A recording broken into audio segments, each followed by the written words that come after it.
I'm realizing now that I have taken years to write drafts that I will throw away almost entirely, and that seems like a waste of my time. So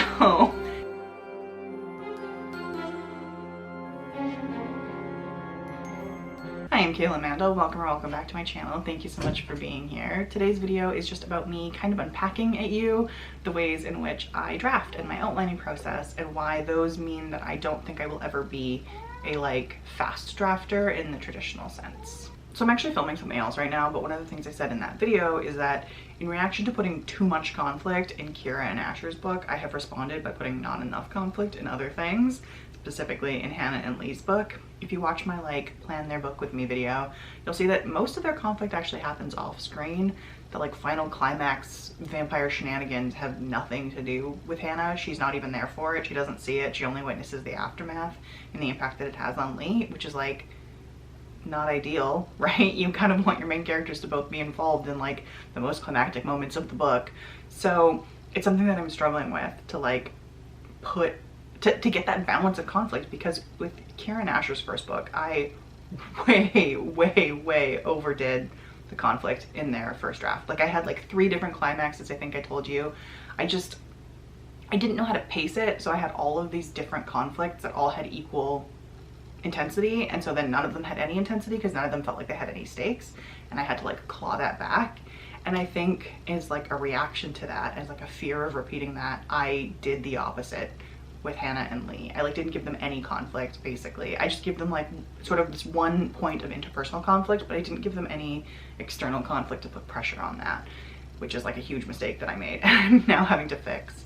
Because one of the things I'm doing for all of my stories right now, all the ones that are in partial draft state, is I'm going through and I think I said I'm marking down which scenes are not started or incomplete or need overhauling in certain ways, and then trying to make notes about that, so as I go through my revision process it's easier for me to figure out exactly where I am and what needs to get done, and I will have a way to kind of collate data on what has been done and what needs to get done.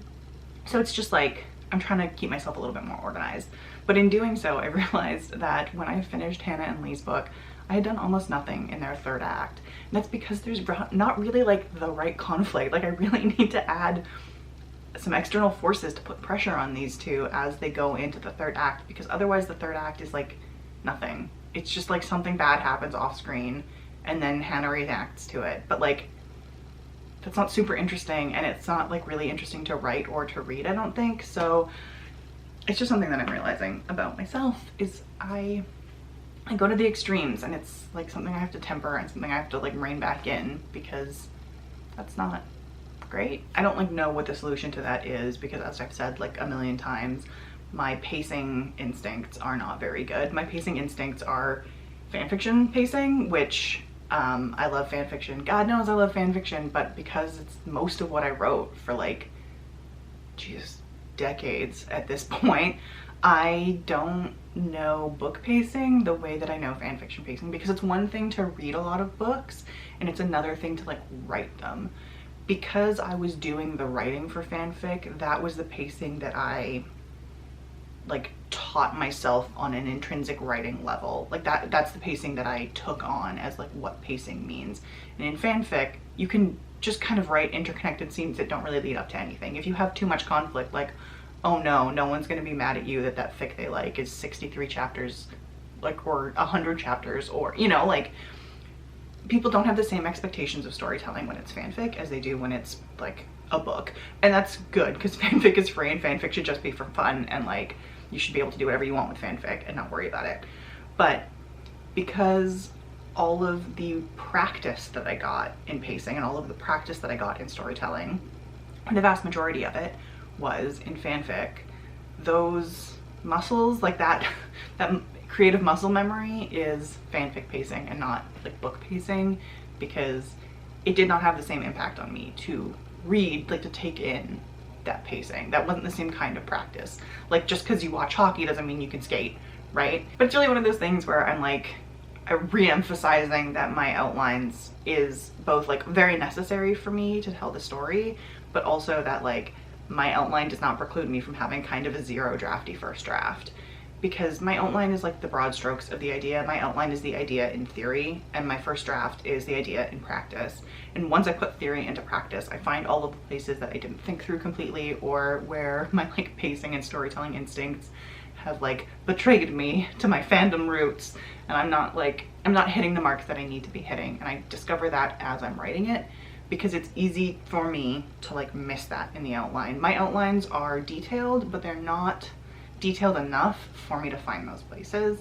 So I discover them as I'm writing my story and as I'm sort of like working out character tensions and character dynamics, and realizing like what scenes are missing from the outline. Because I need both like a pretty detailed outline and also kind of scrappy, rough first draft, I think that I'm always going to be the kind of person who needs to do basically 2 full drafts kind of from the ground up. I think I'm going to always need to do a second draft that is not just revising my first draft, but has like a lot of new drafted content, kind of starting from the ground up and like completely doing it over again, which is super time consuming, and it, you know, precludes me from that fast drafting, that getting a book done in 3 months or whatever, especially around a day job. I think that for me, if I want to make any kind of fast draft goal, if I want to make any kind of goal about learning to be that kind of person, what it has to be is that I do that first roughest 0 draft as a fast draft, that I knock that out in 2 weeks, a month, whatever that ends up being, but like as quickly as possible, because my second draft is going to have to kind of start from the ground up, right? It's not just revisions to my original, it's starting almost from scratch and like building on the ruins of that trash first draft. So if I can get to a point where my like roughest version of the draft is only taking me a few weeks or a month or so, then I think that I can cut down my writing time to a point where I'm doing a book in like 6 months. 2 books a year is, I think, perfectly respectable for someone who has a day job. And if I want to, you know, like publish in a serious way, get some traction as a romance writer, and be publishing books regularly, I think 2 a year is probably what I could most realistically hope for at my best. And I'm not at my best yet, right? I'm definitely still in the learning process. I'm obviously still figuring out how to do any of this, but I think that that's kind of like a wake-up call around what my ability is in terms of drafting speed, because I think realistically I'm always gonna have that scrappy draft, that like throwaway draft in the middle, just because the way my brain works. And like maybe if I do it enough, maybe, you know, 6 books from now, I can sit here and say like I no longer need that draft, that I have taught myself the instincts to skip that, so now my outline can just function that way. Or now maybe I can skip the outline and I just do like a really rough draft in like a week and a half, and that's what I use instead of an outline. But like for the time being, and until I figure out if I can relearn that muscle memory and if I can teach myself the skills, I think that it's impractical to ask myself to aspire to something like fast drafting in a way that asks me to fundamentally change the foundations of how I write, because it's not like, it doesn't help me at all to hope that I am a different kind of writer, because I'm not. Like the best thing I can do for me is to make the most of the kind of writer that I am, is to make the most out of like who I am and how I show up today, and work around that and find like strategies that help me be the most successful, as opposed to like wishing that I was someone else with some other writing style and some other way of being inspired. That's just gonna set me up for failure and make me feel like unhappy about it in the long run. So maybe I'm never gonna be a fast drafter, because I have this like weird middle bit that I always have to do, but like I can be a faster drafter and I can be better at it when I do my like long process. I can make my process more efficient, and I can make my process less stressful in ways that support me and support my writing journey.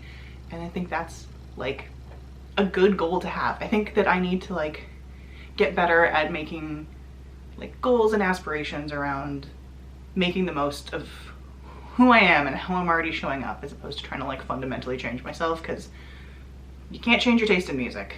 You can't fundamentally change the core of who you are. And at the core of who I am is kind of a mess. So there we are. Anyways, thanks as always. I didn't expect this to be its like whole own video, so whatever. But otherwise, if you're looking for me anywhere else, I'm pretty much everywhere as Kayla Amanda. That is Kaylyughmanda, and I'll see you next time.